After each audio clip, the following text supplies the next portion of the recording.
ഈ ഓണക്കാലത്ത് നമുക്ക് വയനാടിന് വേണ്ടി ഒരുമിച്ച് കൈകോർത്ത് നിൽക്കാം. ഏവർക്കും ലൈബ വെഡിങ് സെന്ററിന്റെ ഹൃദയം നിറഞ്ഞ ഓണാശംസകൾ. Laiba wedding centre, Pookkottumpadam, Wandoor, Karuvarakundu.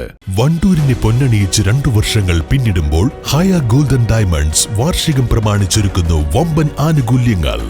ഹയ golden diamonds, Wandoor. ADGP MR Ajith കുമാറിനെതിരെ ഗുരുതര ആരോപണവുമായി വീണ്ടും PV Anvar MLA. Solar case അട്ടിമറിച്ചതിൽ പ്രധാന ഉത്തരവാദി MR അജിത് കുമാറാണെന്നാണ് പുതിയ ആരോപണം. എടവണ കേസിൽ നിരപരാധിയെ MR അജിത് കുമാർ കുടുക്കിയെന്നും അൻവർ ആരോപിക്കുന്നു. ആ സമയത്ത് സാറിന്റെ പേര് വെളിപ്പെട്ട ആൾക്ക് ഇന്റർനെറ്റ് കോൾ ഒന്നും ഓർമ്മയുണ്ടോ സാറിന്? അപ്പൊ ആ വിവരം നൽകി ഞാനായിരുന്നു. കഴിഞ്ഞ ദിവസം മലപ്പുറത്ത് വെച്ച് സാർ നൽകിയ പ്രസംഗം മുഴുവനായി ഞാൻ കേട്ടു. അപ്പൊ അതിൽ സാറിന്റെ അടുത്തുള്ള ബഹുമാനം, വിശ്വാസം എനിക്ക് നന്നായിട്ട് കൂടി. അതിന്റെ അടിസ്ഥാനത്തിലാണ് ഞാൻ ഇപ്പം അജിത് സാറിന്റെ സ്വഭാവവും പ്രാർത്ഥന രീതിയും സാറിനെ അറിയിക്കാൻ വേണ്ടിയിട്ട് എനിക്ക് തോന്നിയത്. ഒരു കമ്മ്യൂണിസ്റ്റ് കുടുംബത്തിലാണ് സാർ ഞാൻ ജനിച്ചത്. അതുകൊണ്ട് തന്നെ ജീവിതത്തിൽ സത്യസന്ധമായിട്ടാണ് ഞാൻ ജീവിച്ചുകൊണ്ടിരിക്കുന്നത്. പരമാവധി ശ്രമിക്കാറുണ്ട്. അജിത് സാർ തികച്ചും ഒരു കമ്മ്യൂണിസ്റ്റ് വിരുദ്ധനാണ് സാർ. പുള്ളിയുടെ സമ്പർക്കം മുഴുവൻ സമ്പന്നരുമായിട്ടാണ്. രാഷ്ട്രീയക്കാരിലെ KC വേണുഗോപാൽ സാറും K സുരേന്ദ്രൻ സാറും അടുത്ത സുഹൃത്തുക്കളാണ് പുള്ളിയുടെ. ഏറെ ഇതിനകത്ത് തന്നെ സരിത കേസുണ്ടല്ലോ, CBI അന്വേഷണവും വേണുഗോപാൽ അടക്കമുള്ള എല്ലാ പ്രമുഖരും കുറ്റമുക്തരാക്കപ്പെട്ടതിന്റെ കാരണക്കാരും അജിത് സാർ തന്നെയാണ്. കേസിൽപ്പെട്ട എല്ലാ പ്രമുഖരും നിസ്സാരമായിട്ട് ഈ പാവം സ്ത്രീ ശാരീരികമായിട്ടും മാനസികമായിട്ടും ഉപയോഗിക്കുകയും ചെയ്തിട്ടുണ്ട്.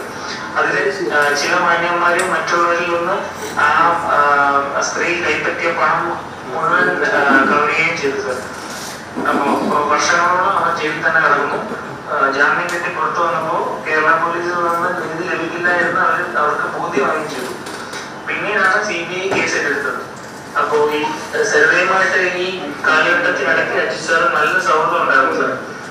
ഈ CBI കേസ് ഏറ്റെടുത്തപ്പോഴേക്കും സരിത നിത്യവൃത്തിക്ക് പോലും പണമില്ലാത്ത അവസ്ഥയിലുണ്ടായിരുന്ന സമയം എനിക്കറിയാം. KC വേണുഗോപാൽ സാറിന്റെ നിർദ്ദേശപ്രകാരം അജിത് സാർ സരിതയെ ബ്രെയിൻ വാഷിംഗ് ചെയ്ത് ഈ കേസ് ആര് അന്വേഷിച്ചാലും ഒരാളും കുറ്റവാളി ആവില്ലെന്ന് പറഞ്ഞ് അവരെ തെറ്റിദ്ധരിപ്പിക്കുകയും ചെയ്തു സാർ. അജിത് സാർ ഈ പറയുന്ന പോലെ പല രീതിയിൽ കേരള പോലീസിന് കൊടുത്ത മൊഴിയിൽ നിന്ന് ചില്ലറ മാറ്റം വരുത്തി പറഞ്ഞാൽ സരിതയ്ക്ക് ജീവിക്കാൻ ആവശ്യമായ പണം പ്രതികളിൽ നിന്ന് വാങ്ങി കൊടുക്കാമെന്നും പുള്ളി പറഞ്ഞതാണ്. അപ്പൊ അതിനും ഞാൻ സാക്ഷിയാണ്. ഈ വാക്ക് വിശ്വസിച്ച് CBIയുടെ കാതലായ പല ചോദ്യങ്ങൾക്കും കൃത്യമായ ഓർമ്മയില്ല എന്ന് സരിതയുടെ മറുപടി കാരണം അങ്ങനെയാണ് കാരണം. അപ്പൊ അങ്ങനെയാണ് ജയിലിലേക്ക് പോകേണ്ടിയിരുന്ന പലരും ഇന്ന് അസംബ്ലിയിലും പാർലമെന്റിലും വീണ്ടും എത്തിയത്. സാർ കരിപ്പൂർ കേന്ദ്രീകരിച്ച് നടത്തുന്ന സ്വർണ്ണക്കള്ളക്കടത്ത് ഗ്രൂപ്പിൽ ഒരു ഗ്രൂപ്പുമായിട്ട് അജിത് സാറിന് കച്ചവടം വന്നുകൊണ്ട് സാർ ഈ കാര്യങ്ങൾ കൈകാര്യം ചെയ്യുന്നത് അജിത് സാറിന്റെ ഭാര്യയുടെ തൃശ്ശൂരിലുള്ള ബന്ധുക്കളാണ്. ഇങ്ങനെയുള്ള കുറെ കാര്യങ്ങൾ എനിക്കിവിടെ പേഴ്സണലി അറിയാവുന്ന കാര്യമാണ് സാർ. അജിത് സാറിന്റെ ഈ കള്ളക്കടത്ത് രംഗത്തെ സഹായിക്കുന്ന ഒരു പ്രത്യേക രീതിയിലാണ് സാർ. പുള്ളിയുടെ സംഘത്തിൽ പെടാത്തവരായ ആര് സ്വർണം കടത്തിക്കൊണ്ട് എയർപോർട്ടിന് പുറത്തെത്തിയാലും മലപ്പുറം SP ആയിരുന്ന സുജിത് സാറിന്റെ നേതൃത്വത്തിലുള്ള ഗോൾഡ് സ്മഗ്ലിംഗ് ഇൻവെസ്റ്റിഗേഷൻ ടീം മിക്കവരെയും പിടികൊള്ളും. ഇതിന്റെ വ്യക്തിപരമായ അന്വേഷണത്തിലാണ് ഞാൻ മനസ്സിലാക്കിയത് അജിത് സാർ കണ്ണിയായ ദുബൈയിലെ ഒരു സ്വർണ്ണക്കടത്ത് സംഘം ഇതിന്റെ പുള്ളിയുടെ ബാക്കിലുണ്ടെന്നും ഒരു ചാര സംവിധാനം ഉണ്ടെന്നും ദുബായ് ഹോൾസെയിൽ ഗോൾഡ് മാർക്കറ്റിൽ നിന്ന് മലയാളികൾ ആര് സ്വർണ്ണ ബിസ്ക്കറ്റ് വാങ്ങിയാലും വാങ്ങുന്നവരെ പിന്തുടർന്ന് അവർ ഏത് ഓഫീസിലേക്കോ വീട്ടിലേക്കോ പോകുന്നതെന്ന് മനസ്സിലാക്കുന്നതും ഈ ടീമിന്റെ പിന്നിലുള്ള ബുദ്ധിയാണ്. അതിനുശേഷമാണ് സ്വർണ്ണക്കടത്തുകാർക്കുള്ള സ്വർണം കടത്തുന്നവർക്ക് നാട്ടിലേക്കുള്ള എല്ലാ സഹായവും ചെയ്തു കൊടുക്കാനും സപ്ലൈ ചെയ്യുന്ന ഏജന്റുമാരെ അജിത് സാറിന് സംഘം പണം കൊടുത്ത് സ്വാധീനിച്ച് ഈ കാരിയർമാരുടെ പാസ്പോർട്ടും ടിക്കറ്റ് ഡീറ്റെയിൽസും കണക്ട് ചെയ്ത് മലപ്പുറം SP സുജിത് സാറിന് അയച്ചു കൊടുക്കലാണ് പതിവ്. അങ്ങനെയാണ് കഴിഞ്ഞ 3 വർഷം കോടിക്കണക്കിന് രൂപയുടെ സ്വർണം എയർപോർട്ടിന്റെ പുറത്ത് വെച്ച് മലപ്പുറം പോലീസ് പിടിച്ചെടുക്കുന്നത്. ഇതേ സമയങ്ങളിലൊക്കെ അജിത് സാറിന്റെ സംഘം നിർലോകം സ്വർണം കടത്തുകയും വലിയ തോതിൽ പണം സമ്പാദിക്കുകയും ചെയ്തിട്ടുണ്ട് സാർ. ഈ പോലീസ് നടപടിയിലൂടെ പൊതുവെ ഒരു ഗവൺമെന്റ് സംഘത്തിന് മുന്നോട്ട് പോകാൻ കഴിഞ്ഞില്ല. അതുകൊണ്ട് തന്നെ ഈ അജിത് സാറിന്റെ ഗ്രൂപ്പ് ഈ രംഗത്ത് മൊത്തം കൈയടക്കിയ അവസ്ഥയാണ് ഉണ്ടായിട്ടുള്ളത്. ഇദ്ദേഹത്തിന്റെ ഈ സന്തത സഹചര്യമായിട്ടുള്ള ഈ കാര്യങ്ങളെല്ലാം ചെയ്യുന്ന ഒരു മുജീബുണ്ട്. അജിത് സാറിന്റെ വീട്ടിലെ സ്ഥിരം പുള്ളിയുടെ വീട്ടിലെ സന്ദർശകനാണ് ഈ മുജീബ്.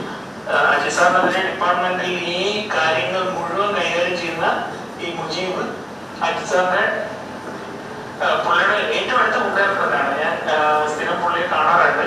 ആരെങ്കിലും അഭിപ്രായ വ്യത്യാസം പറഞ്ഞ് എന്തെങ്കിലും കേസിന്റെ വഴിയിൽ അന്വേഷണം ആയിട്ട് മുന്നോട്ട് വന്നാൽ ഇവര് മൂലിക്കുന്നു സാറേ. അതൊന്നും ചെയ്യാൻ കഴിയില്ല. അജിത് സാറിന്റെ ഇതിനായിട്ട് IPS ഉദ്യോഗസ്ഥര് വരെയുള്ള വലിയ സംഘങ്ങൾ തന്നെ പ്രവർത്തിക്കുന്നുണ്ട്. ഈ സംഘം കേരളത്തിലെ എല്ലാ പ്രമുഖന്മാരുടെയും ഫോൺ കോളുകൾ ചോർത്തുന്നുണ്ട്.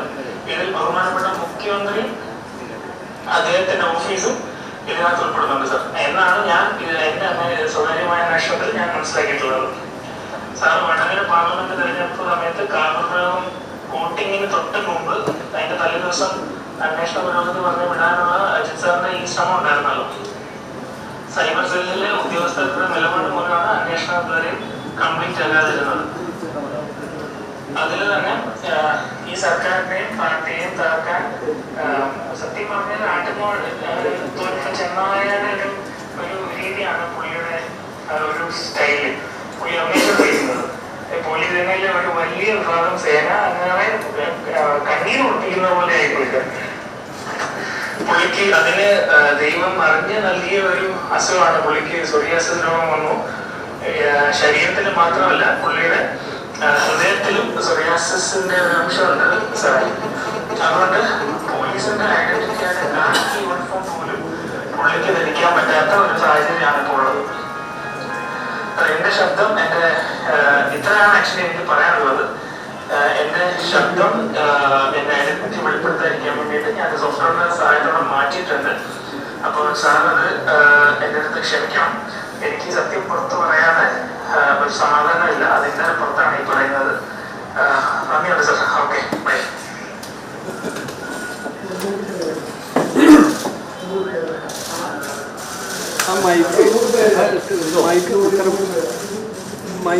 മൈക്ക് അങ്ങനെ വെക്കണ്ട.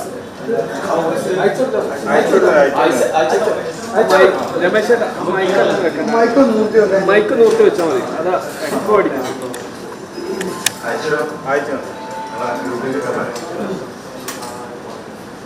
ഇതിലൊന്നും കൊടുക്കാനില്ല.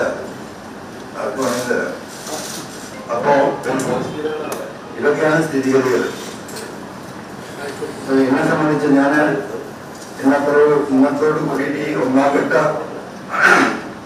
എന്റെ ഈ ഓപ്പറേഷന്റെ ഇത്തരത്തിലുള്ള വെളിപ്പെടുത്തലുകൾ ഞാനിപ്പോ തൽക്കാലം ഇവിടെ നിർത്തുകയാണ്. ബഹുമാനപ്പെട്ട മുഖ്യമന്ത്രിയെ നാളെ പോയി കാണണം എന്നാണ് ആഗ്രഹിക്കുന്നത്. ഈ പറഞ്ഞ കാര്യങ്ങൾ മുഴുവൻ വിശദീകരിച്ചുകൊണ്ട് ബഹുമാനപ്പെട്ട മുഖ്യമന്ത്രിക്ക് പരാതി കൊടുത്ത് കേരളത്തിലെ നല്ല IPS ഓഫീസർമാരാണ്. ഏത് കേസും കണ്ടെത്താൻ കഴിയുന്ന IPS അല്ലാത്ത IPS ലഭിക്കാത്ത നല്ല മിടുക്കന്മാരായ സത്യസന്ധരായ ഒരു കാലിച്ചായ പോലും ഒരാളോടും വാങ്ങിക്കുടിക്കാതെ ഈ സേനയിലേക്ക് കടന്നു വരുമ്പോൾ അവരെടുത്ത സത്യപ്രതിജ്ഞ അതേപടി പാലിച്ച് ജീവിക്കുന്ന നല്ല നല്ല ഉദ്യോഗസ്ഥരോടുണ്ട്. ആ ഉദ്യോഗസ്ഥരുടെ ഒരു സ്പെഷ്യൽ ഇൻവെസ്റ്റിഗേഷൻ ടീം ഉണ്ടാക്കി വളരെ ഉന്നതനായ വിശ്വസ്തനായ ഒരു പോലീസ് ഓഫീസറുടെ നേതൃത്വത്തിൽ ബഹുമാനപ്പെട്ട മുഖ്യമന്ത്രിയോട് ഞാൻ അഭ്യർത്ഥിക്കാൻ പോകുന്നത് ഒരു റിട്ടയർഡ് ജഡ്ജിയെ ഈ കേസിന്റെ നിരീക്ഷണത്തിന് ഏർപ്പെടുത്താൻ കഴിയുമെങ്കിൽ അതുകൂടി സാധ്യമാക്കിക്കൊണ്ട് ഈ കേസുകൾ പരിശോധിക്കപ്പെടേണ്ടതുണ്ട്. ഈ കൽപ്രിറ്റുകൾ ഈ സേനയിൽ നിന്ന് പുറത്തുപോയി അവർ ചെയ്ത കുറ്റത്തിന് ഇന്ത്യയിലെ ശിക്ഷാ നിയമങ്ങൾ എന്താണോ അതിന് വിധേയരാകേണ്ടതുണ്ട്. സത്യസന്ധമായും ഭയമില്ലാതെയും പ്രവർത്തിക്കാൻ കഴിയുന്ന ഒരവസ്ഥ പോലീസ് സേനയിൽ ഉണ്ടാക്കണം. ഇന്ന് യഥാർത്ഥത്തിൽ അതില്ല എന്നെനിക്ക് ബോധ്യമുണ്ട്. കാരണം ഇദ്ദേഹത്തെ പേടിയാണ്. അദ്ദേഹത്തിന്റെ ഏറ്റവും സുഹൃത്തായ സുജിത്ദാസ് എന്നെ വെളിപ്പെടുത്തുന്നുണ്ട്. ടെററാണ്. അപ്പൊ അങ്ങനെയാണ് അദ്ദേഹം ഉദ്ദേശം നടത്തും. അദ്ദേഹം ഉദ്ദേശിച്ചത് അദ്ദേഹം അടിച്ചേൽപ്പിക്കും. ഒരാൾക്ക് ചെറുനീരിൽ നടക്കാൻ കഴിയില്ല. അപ്പൊ സ്വാഭാവികമായിട്ടും ഈ അന്വേഷണത്തിന്റെ മുമ്പായിട്ട് അദ്ദേഹത്തെ ഈ ചുമതലയിൽ നിന്ന് മാറ്റണമെന്ന് ബഹുമാനപ്പെട്ട മുഖ്യമന്ത്രിയും ഇടതുപക്ഷവും ആലോചിക്കട്ടെ. ഉത്തരവാദിത്തപ്പെട്ടവർ അദ്ദേഹത്തെ അവിടെ ഇരുത്തിക്കൊണ്ട് ഈ ഒരു അന്വേഷണം നടത്തുക എന്ന് പറയുന്നത് സസ്പെൻഡ് ചെയ്യണമെന്ന് ഞാൻ പറയുന്നില്ല. അത് അവര് ഉത്തരവാദിത്തപ്പെട്ടവർ തീരുമാനിക്കട്ടെ. ആ രീതിയിലുള്ള വളരെ ഡീറ്റെയിൽഡ് ആയിട്ടുള്ള ഇൻവെസ്റ്റിഗേഷൻ നടന്നാൽ ഞാൻ ഈ പറഞ്ഞ പല ദുരൂഹമായ മരണങ്ങൾ വേറെയുണ്ട്, ആളുകളെ കാണാതായതുണ്ട്. അത്തരം കേസുകൾ പരാതി കൊടുത്ത എത്രയോ കേസുകൾ മുഖ്യമന്ത്രിയുടെ അപ്പുറത്തിന്റെ കൊടുത്ത പരാതികൾ പലരും ഇത്തരത്തിലുള്ള ദുരൂഹമായ കേസുകൾ. ആ ആളുകളൊക്കെ പലരും വളരെ അങ്ങേയറ്റം വിഷമത്തിലാണ്. അവർക്കൊന്നും നീതി കിട്ടിയില്ല എന്ന ഒരു ഫീലിംഗ് ആളുകൾക്ക് ഉണ്ട്. അതൊക്കെ ഇവിടെ റെക്ടിഫൈ ചെയ്യേണ്ടതുണ്ട്. അത് റെക്ടിഫൈ ചെയ്ത് ബഹുമാനപ്പെട്ട മുഖ്യമന്ത്രി തന്നെ ഈ വിഷയത്തില് ഇൻവെസ്റ്റിഗേഷനിൽ ഇടപെട്ടുകൊണ്ട് ഈ കാര്യങ്ങൾ സത്യസന്ധമായി പുറത്തേക്ക് കൊണ്ടുവരാനുള്ള നടപടികൾ സ്വീകരിക്കണം എന്ന് പറഞ്ഞുകൊണ്ട് ബഹുമാനപ്പെട്ട മുഖ്യമന്ത്രിക്ക് ഇന്ന് ഞാൻ എന്താ പറയാ ഇന്ന് പോയി നാളെ അദ്ദേഹം ഉണ്ടെങ്കിൽ അവിടെ കാണുന്നത് അല്ലെങ്കിൽ മറ്റന്നാൾ കണ്ട് അത് നൽകാൻ തന്നെയാണ് തീരുമാനം. ഇത് പുതിയ പ്രദേശത്തുകൾ ചിലതൊന്നും വെളിപ്പെടുത്താൻ പറ്റാത്ത പ്രയാസങ്ങളുണ്ട്. ചിലത് വെളിപ്പെടുത്തിയാൽ ഈ വരാൻ പോകുന്ന ഇൻവെസ്റ്റിഗേഷൻ ടീമിന് ഈ പറയുന്ന പ്രതികൾ അതിലെ തെളിവ് നശിപ്പിക്കാൻ സാധ്യതയുള്ളതുകൊണ്ട് ചിലത് നമുക്ക് പറയാൻ പ്രയാസമുണ്ട്, പുറത്തുവിടാൻ പ്രയാസം. അത്തരത്തിലുള്ള ഒരു ഭാഗമുണ്ട്. സ്വപ്നങ്ങൾ സാക്ഷാത്കാരമാകുമ്പോൾ സന്തോഷങ്ങൾക്ക് അതിരുകളില്ലാത്ത ആനന്ദം. Mayoori golden diamonds, Kalikavu road, opposite town square, Wandoor. സന്തോഷവേളകളിൽ കുടുംബത്തോടൊപ്പം സ്നേഹത്തിന്റെ മധുരം നുണയാം. വിദേശ കമ്പനികളുടെ കൊതിയൂറും ചോക്ലേറ്റുകൾ sugary nets and chocolates, near town square, Kalikavu road, Wandoor.